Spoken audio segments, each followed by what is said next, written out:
बिस्मिल्लाहिर्रहमानिर्रहीम। अस्सलामु अलैकुम। आज की इस वीडियो में हम आपको ईद उल अज़हा की नमाज़ पढ़ने का स्टेप बाय स्टेप मुकम्मल तरीका बताएंगे। ये नमाज साल में एक बार अदा की जाती है, इसलिए बहुत से लोगों को इस नमाज का तरीका भूल जाता है। लेकिन अगर आप इस वीडियो को शुरू से लेकर आखिर तक देखेंगे तो आपको ईद उल अज़हा की नमाज पढ़ने का मुकम्मल तरीका समझ आ जाएगा।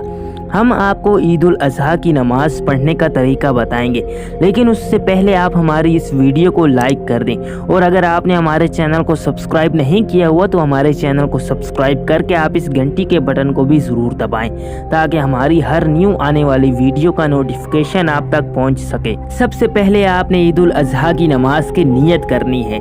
नियत दिल के इरादे को कहते हैं, और अगर आप ज़ुबान से अल्फाज अदा करना चाहें तो आप कर सकते हैं, या दिल में आप इरादा कर लें।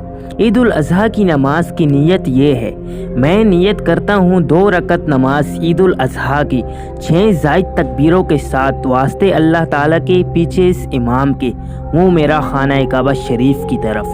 फिर आपने अल्लाहु अकबर कह के हाथ बांध लेने हैं और सना पढ़नी है। इमाम साहब भी हाथ बांध कर सना पढ़ेंगे और आपने भी हाथ बांध कर सना पढ़नी है। सना पढ़ने के बाद 3 ज़ायद तकबीरें होंगी।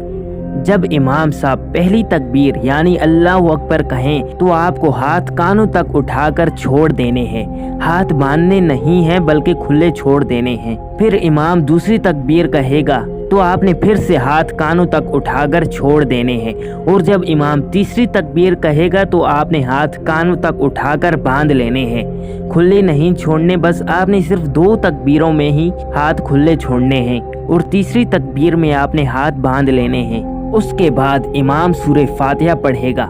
सूरह फातिहा पढ़ने के बाद इमाम किसी और सूरत की किरात करेंगे, और फिर रुकू और सजदा करके पहली रकत मुकम्मल हो जाएगी। पहली रकत मुकम्मल होने के बाद दूसरी रकत के लिए उठते ही इमाम किरात करेगा, यानी सूरह फातिहा के बाद कोई और सूरत पढ़ेगा। उसके बाद रुकू में जाने से पहले इमाम साहब 3 ज़ायद तकबीरें कहेंगे।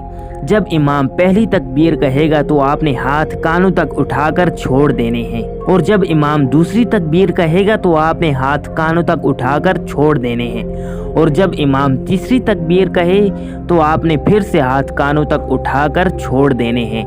यहाँ जो 6 ज़ायद तकबीरें थी वो मुकम्मल हो जाएंगी। और उसके बाद जब इमाम चौथी मर्तबा अल्लाहु अकबर कहेगा तो आपने बग़ैर हाथ उठाए अल्लाहु अकबर कह के रुकू में चले जाना है। उसके बाद बाकी सारी नमाज बाकी दूसरी नमाजों की तरह ही पढ़नी है। तशहद के बाद इमाम साहब के साथ सलाम फेर कर आपने नमाज मुकम्मल कर लेनी है। ये नमाज सिर्फ 6 ज़ायद तकबीरों के अलावा बिल्कुल दूसरी नमाजों की तरह ही अदा करनी है, जैसे कि 3 तकबीरें पहली रकत में सना के बाद, और फिर 3 तकबीरें दूसरी रकत में रुकू में जाने से पहले। नमाज के बाद अल्लाह के हुजूर दुआ मांगे, क्योंकि ये दुआ कभी रद्द नहीं होती।